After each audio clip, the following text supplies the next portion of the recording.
சித்துமகள் கிச்சனுக்கு வணக்கம் ஃப்ரெண்ட்ஸ். இன்னைக்கு நம்ம பார்க்க போறது பொடலங்காயும் கடலைப்பருப்பும் போட்டு கூட்டு வந்து எப்படி வைக்கிறது அப்படின்னு பார்க்கலாம். ரொம்பவே ஈஸியான ரெசிபி, அது மட்டும் இல்லாமல் ரொம்ப டேஸ்டா இருக்கக்கூடிய ஒரு ரெசிபி. நமக்கு வந்து இதுக்கு அதிகமாக எதுவுமே தேவைப்படாது. ரொம்ப கம்மியான பொருளை வச்சு எப்படி அழகா ஈஸியா பண்றதுன்றதை நான் சொல்றேன் டேஸ்டாகவும். இப்போ அதுக்கு என்ன பண்ணி வச்சிருக்கேன் அப்படின்னா, ஒரு சின்ன பவுல்ல கிட்டத்தட்ட ஒரு 50 கிராம் அளவுக்கு கடலைப்பருப்பு எடுத்து வச்சிருக்கேன். கடலைப்பருப்போட 2 சின்னதாக பொடலங்காய் எடுத்து அதை நல்லா பொடிசா விதையோட சேர்த்து, ஏன்னா அது வந்து ரொம்ப பிஞ்சு காயா இருந்துச்சு, அதனால விதையோட சேர்த்து அதை கட் பண்ணி எடுத்து வச்சிருக்கேன். ஸோ அதையும் இது கூட போட்டு நம்ம குக்கர்ல ஒரு 5 to 6 விசில் வரைக்கும் வைக்கலாம். ஏன்னா அப்படி வைக்கும் போது நல்லா குலைவா வரும். குலைவா வரும்போது இன்னும் கொஞ்சம் நல்லா டேஸ்டா இருக்கும். அதனால ஒரு 5 to 6 விசில் வரை வைக்கிறேன். நல்லா உங்களுக்கு வந்து பருப்பு வந்து ஆல்ரெடி ஊறி இருக்கு அப்படின்னு நினைச்சீங்கன்னா ஒரு 5 விசில் வச்சா போதும். எனக்கு ரெண்டாவது இந்த குக்கர்ல வந்து தண்ணி கொஞ்சம் வெளியே வரும், அதனால நான் 6 விசில் வரை வைக்கிறேன். நீங்க உங்களோட குக்கர் பதத்துக்கு தகுந்த மாதிரி நீங்க வச்சுக்கோங்க. இப்போ 6 விசில் வந்துருச்சு, வந்து ப்ரெஷர் ரிலீஸ் ஆயிடுச்சு. ஸோ இதை எடுத்துட்டு இப்போ நம்ம வந்து எப்படி தாளிக்கிறது அப்படின்றத பார்க்கலாம். பாருங்க, நல்லா வெந்து வந்திருக்கு.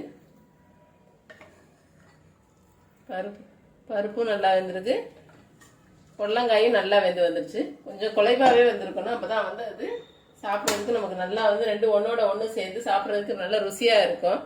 தேங்காய் பால்லாம் ஊத்தாமே அந்த வந்து டேஸ்ட் வந்து இருக்கும். பொடலங்காய் நார்மலாவே ஒரு இனிப்பு டேஸ்ட் இருக்கும், அந்த டேஸ்டோட சாப்பிட்றதுக்கு ரொம்பவே நல்லா இருக்கும். ஸோ இப்போ நம்ம தாளிக்கிறதுக்கு என்ன பண்ணலாம்னா, ஒரு வடை சட்டியை காய வச்சுக்கலாம். காய வச்சுட்டு கொஞ்சமா வந்து தேங்காய் எண்ணெய் ஊற்றியே நம்ம தாளிச்சுக்கலாம்.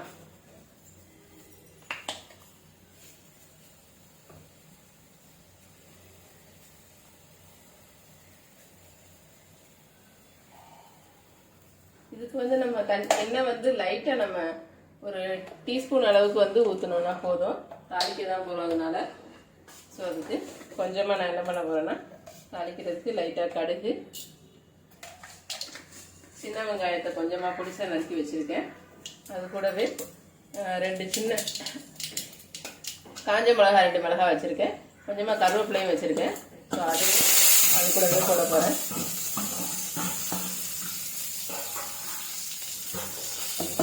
குண்டு மிளகா நல்லா காரமா இருக்கும். 2 மிளகா போட்டோம்னு நினைப்போம், நான் 2 மிளகாவும் அவ்வளோ ஒரு காரமா இருக்கும்.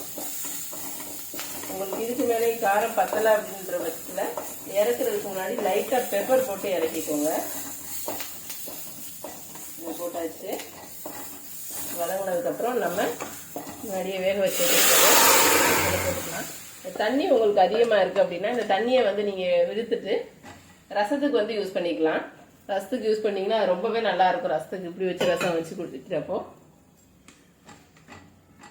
ஸோ இதை கூட என்ன பண்ணுவோம்னா, நம்ம பெருங்காயம், ஏன்னா கடலைப்பருப்பு போட்டிருக்கோம், அதனால அது கூடவே கொஞ்சமா பெருங்காயமும் போட்டா கொஞ்சம் உடம்புக்கு நல்லா இருக்கும்.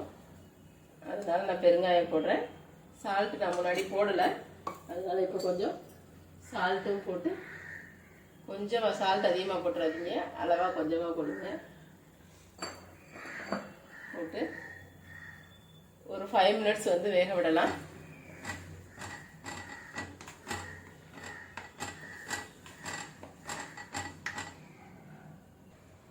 பொடலங்காய் நல்லா வெந்து வந்துருச்சு.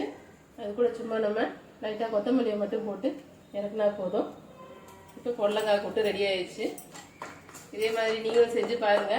நல்லா இருந்துச்சுன்னா வீடியோவில் வந்து கமெண்ட்ஸை வந்து கொடுங்க. இது வரைக்கும் சித்துமகள் கிச்சனை யாராவது வந்து சப்ஸ்கிரைப் பண்ணாமல் இருந்தீங்க அப்படின்னா மறந்துடாம சப்ஸ்கிரைப் பண்ணிடுங்க. Thanks friends. இன்னொரு நல்ல ஒரு வீடியோவோட நான் உங்களை வந்து பார்க்குறேன்.